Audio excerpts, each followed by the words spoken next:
Okay, now I have another question. How many have ever done something that you regretted doing?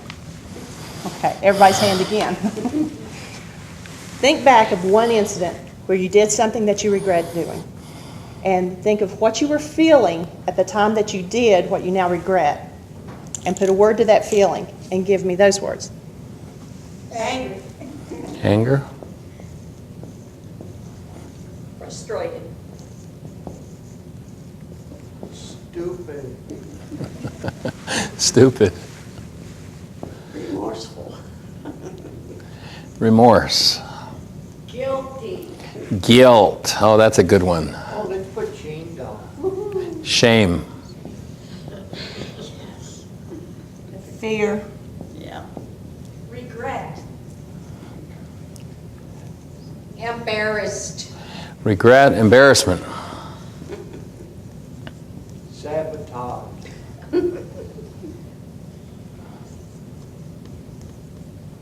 Bound. Say again. Bound.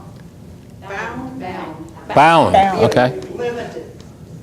Yeah. He's limited instead of bound. Anyone else? Sad. Bad. Okay. Sad. Sad. Bad's a good one as well. Yeah, both. Okay. Is wrong. It's interesting, Jeannie. I noticed that nothing from that list over there showed up on this list. It never does. It never does. What does it take to, this is, like I said, this is what we are. This is our being.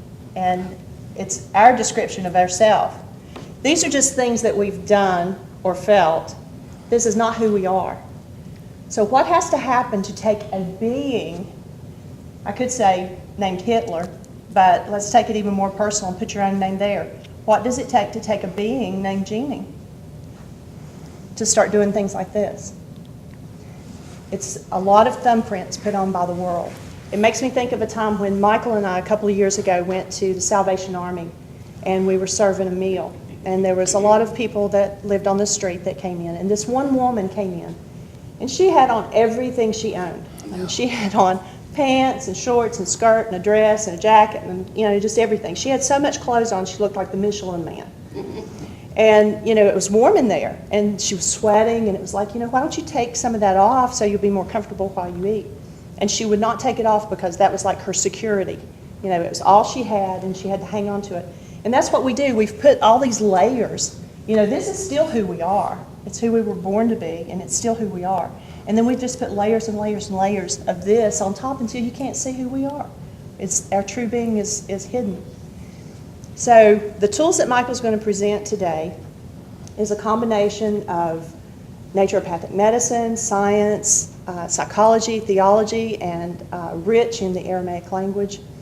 And it's going to give you tools to be able to peel these layers off.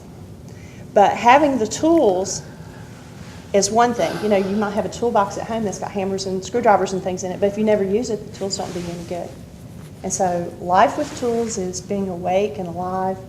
Life without tools is sleep in hell. And life with tools and not using them is the same as life without tools.